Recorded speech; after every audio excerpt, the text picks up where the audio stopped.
What's up, Warrior Chief?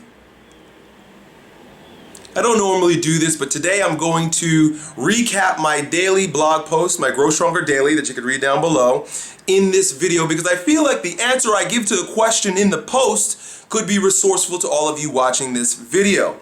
Now, of course, yesterday we were talking about the inevitable self-sacrifice associated with going warrior mode towards your destination. And of course, there are going to be times of imbalance in your life. There are going to be times where you've got to knuckle down and go hard in the direction of your dreams, and it's going to require that we decide on what our paramount priorities or core values are and what is complete trash that can be disregarded from our life. Because, of course, we only have a certain amount of time and energy, so we've got to invest it wisely. When you're on your journey to building your business, furthering your career, developing a family, growing your bench press, reducing your body fat, there's going to be a tremendous amount of self-sacrifice associated with it. You're going to have to give up things that could ultimately support you in, feeling good, right? Pleasure. Like you can't eat chocolate cake when you're trying to lower your body fat percentage. You understand what I'm saying, right? You got to give some things up. But yesterday we spoke about the ill advice that many have been giving, at least in my opinion, about sacrificing your physiology for extended periods of time, or perhaps even as a lifestyle, in order to achieve results or so-called success, right? You're going to get a fucking result either way, whether you like it or not. It's a different story. I call success getting the result you want, right? And this is what I'm going to share with you today is how we go about getting the result we want, which is a balanced destination and a balanced journey towards becoming the strongest version of ourselves. Now, before I begin preaching, right, because I'm pretty good at that. In fact, I had a priest tell me the other day that I'm the best preacher he's ever heard. Interesting, he's in the profession of preaching, and I just talk to this camera. But before I preach at y'all today, what I want to share is the fact that everything I explain to you, all of my advice, all of my invitations, all of these videos, stem from not me gaining some sort of celestial insight or being a prophet of God of any sorts as the words flow through me. No. I offer you this advice simply because I've made a shitload of mistakes in my life and I've learned a few things along the way. So, with that being said, I often tell stories about where I've been, where I've come from, where I am now, and where I'm going. In fact, I believe that none of us really have anything to offer except our own experience in order to support other people, right? Because you could read as many books as you want, go to as many courses as you want, you can consult as many gurus as you want, but if you haven't done it yourself, you don't own it. True authenticity means you're the author, the writer, the creator of your life. And when that's the case, you become an authority worth listening to. I like to think of myself as an authority worth listening to, so even if I'm the only one listening, I'm going to rant today on Elliott. Question, Elliott, how did you seek to honor your body, your physiology, your health, and avoid physical breakdown while climbing out of $90K in debt? Correct, I was $90,000 in debt. Raising your family, 4 children I have. Satisfying your wife, which she is greatly. And building your empire over the past 10 years or so. Great question, my friend, and I wish I could give you a straight answer. The fact is that there were fluctuations and different versions of myself all along the way, sometimes out of balance, sometimes in great balance. But the equilibrium brought me to where I am here today, where I can share with you just a sliver of my experience during the past 10 years in developing my level of success, if you will.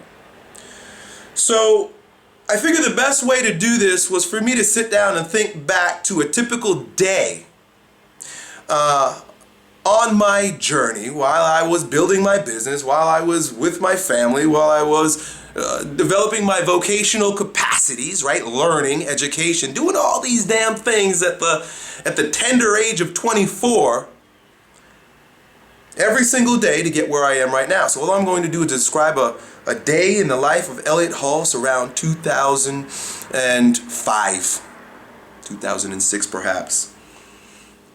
Now I'm going to begin with a contradiction, but you'll see me come full circle. I begin my day at 4:30 in the morning, very early, earlier than most people are willing to wake up. What you'll notice later is that I go to bed very early. Wake up and I meditate. And I used to listen to binaural beats on CD. Back then I was listening to a lot of Hulse.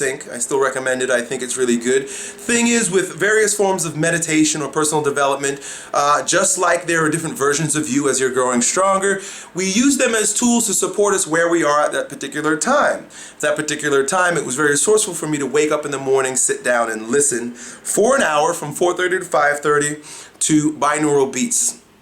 Totally rewired my brain, supported me in also furthering the mental, the psychological embedding of affirmations and visualization that I would do about the same time. In fact, I didn't write that in my email. That's why I make these videos, because when I start spilling, it all comes out. I'd wake up, and before I'd meditate, I would do my affirmations. I'd write down exactly what it is that I'm up to and who I'm becoming. You know, I'd write about 5 or 10 of those a day. I'd repeat them over and over again. I'd visualize them as a reality, and then I'd meditate so it'd sink in, right? I could tell you that by using this practice today, my life is pretty much a manifestation of my dream at that time. It works. 5:30, I would cook breakfast and eat. Colleen used to complain about the beef and greens and fish. Sometimes I'd cook like salmon and red snapper. 5:30 in the morning, she's trying to sleep with the kids. Sometimes she was pregnant, so she would get really upset with me about the nasty smell. But look, you know, it was one of the things that I knew I had to do for our family. We all had to sacrifice, because if daddy's going to put any bread on the table, he's got to take good care of himself, and that means filling himself with good food. And my wife knew that then. She understands that today. Today we work together on cooking and preparing food in the kitchen, and we help each other in the dishes, you know, doing the dishes and whatnot. So it's a very important part of our life, because we realize healthy fuel is essential for success.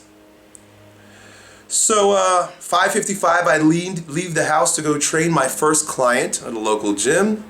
From about 6 to 11 or noon, I'd be training clients all day long. That means working in my career, practicing my skills in my vocation, and earning a living. I would charge something around $75, $65 a session when I was training people at this particular time. At 11 a.m., most times my clients that schedule would run out, and I'd have some time on my own. So I'd have 2 hours that I'd have to make very useful time of. You know, notice when you wake up at 4 o'clock in the morning and you're going full tilt till late morning, early afternoon, it's a good idea to take a little break. And I think that's just natural for any and everybody. Otherwise, you'll run yourself into the ground, and before noon every day, you'll be ready to do as I do, take a nap. So what I would do is, when I worked at Lifestyle Family Fitness, which was on 4th Street in St. Pete, there was a park, Sawgrass Lake Park. I'd get in my car and I'd drive over to the park because I knew that sunshine would revitalize me. I'd sit there and I'd eat some of the food that I prepared earlier in the morning. I always try to prepare my food or cook my food the same day that I eat it, so it's as fresh as possible. And I'd sit at a bench and I'd eat my dinner or my lunch, and I would either do a series of these activities or choose one. I'd either read, I would do Tai Chi or moving meditation, right? Tai Chi, Qigong type breathing movement meditation. At the time, I would take a nap sometimes in my car, and I spent a lot of that time goal setting and reviewing. So I'd sit at this park bench, eat my lunch, and I'd think about my accomplishments from the previous week, what I'd like my short-term accomplishments for this week to be, where I'd like to be in 3 months, 6 months, 9 months, a year. And fuck, I didn't think 10 years then, I didn't think 10 years later that I'd be here talking to you guys, but there are a lot of parallels. between what I wrote down as my goals back then and what I live as my life today. It works. Do what I say and you might have the same results. Can't promise you anything, but I learned that one from Brian Tracy. But see somebody who has something or somewhere where you want to be, do what they do and you might get there. Years later, I would use that lunchtime to I'd put money in my future bank account, right? And what that means is I'd engage in activities that I would cash in on later. Like I would use those hours for writing books, studying, and creating fitness products to sell. Before I move on to what I did after my afternoon, I wanted to make it very clear that there's no perfect prescription for what you should be doing with your time. There's only the question, what do I want and what am I willing to do? Right? So I don't want you guys to watch my video and say, ooh, that's what Elliott did, I should go do it now. In fact, because I crammed so much into my little spiel here, I don't want to confuse you into having you believe I did all those things every day at the same time. Like I said earlier, various modes of self-development come and go during the seasons of your life, right? So, just for example, just to bring you up to date, during my lunch times now, I usually work through my lunch times, but I take like a 15-20 minute break every half an hour, right? Where I'll do some breathing exercise, I stretch it in between my workouts. So my lifestyle's different, right? If someone gave me this template today and said, Elliott, follow this for success, I'd say, no, screw you, it ain't gonna work for me. So mind you, a lot of times when I share these stories, they're just my experience, perhaps can offer you some perspective on what you might be able to do with your time, but it's not written in stone. You're not going to get what I get by doing it, step by step. It's just the idea, it's the sentiment. 1:00 p.m. I screwed this up on my article. I'm sure you guys will figure that out. I'm back in the gym training clients. I got to go back to work. Got to go back to the grind. Go back to doing what I have to do in order to put food on the table. At 3 p.m.-ish, 4 p.m.-ish, I'd usually do my own workout. My workouts always supported the goal that I had at that particular time.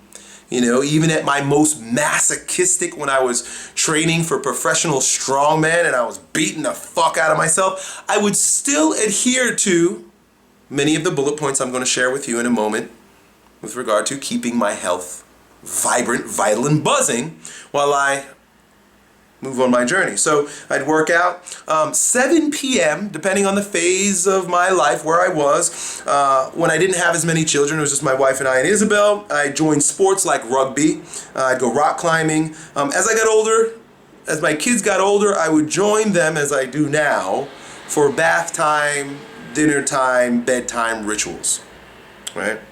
9:30 p.m. as it is today, it was back then. In bed for snuggles and drooling next to my best friend. Colleen and I get to bed by 9:30 generally, between 9:30 and 10. And there you have it. That's my typical Warrior King daily schedule from around 2004 to 2012. And again, I share that with you guys because perhaps a glimpse into my lifestyle would offer you a little bit of insight on how you might want to go about yours. This is already a really long video. I get the two mixed up. And if you're still here, I think we're about 10 minutes in. You get the bonus of listening to me just recap some of the bullet points, notes, and keys to follow, or that I followed during this particular time. There are probably about 10 of them. 8 of them, and I'll go really quickly, so those of you who don't feel like reading can get a little insight. Keys to follow: number 1, no alcohol. I didn't drink alcohol back then. Doesn't mean that I don't drink alcohol, but I don't drink alcohol very much now either. Alcohol is one of these things that requires, at least for me, a tremendous amount of life force and time to recover from. So I have to ask myself, is it worth it, right? If I have a few drinks on a Thursday night, Friday morning, I'm not going to be vibrant, vital, and ready to make videos like this and write. So you gotta weigh the options there. Also, because I follow a strict diet now and then, alcohol never really made its way back into my weekend schedule. Most of the food that I eat is I'm on somewhat of an anti-inflammatory diet, if you will. I'm trying to heal some physiological imbalances I have. I drink tons of, and I had drank tons of high pH water. I use a Kangen water machine now. Back then, I would just drink tons of Evian. I'd invest my money in high quality water. What little of it I had went directly to my physiology, my health, and my education. Number 4, I supplemented with fish oil and living fuel as I do today. I never got less than 7 hours of sleep, usually about 8 hours of sleep. I always invested, always, from before then, since the time I graduated college.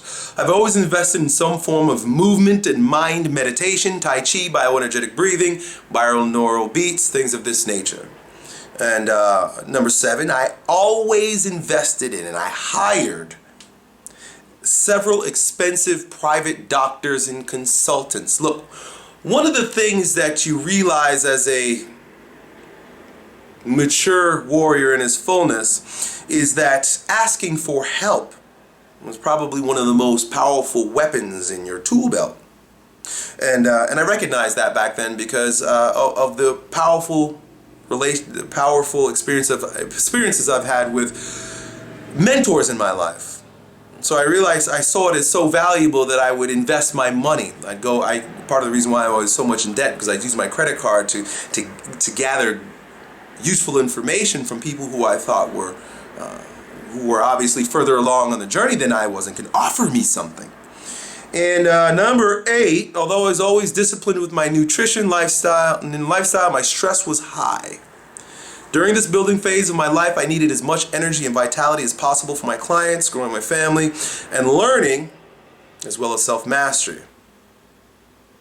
I go on to explain how, if you're going to play this game, this Warrior King's game of crush it and go hard in life, then you're going to have to, at the same time, recognize your game piece as the cornerstone or the lodestone for being able to carry all the weight that is required for you to dominate. Done.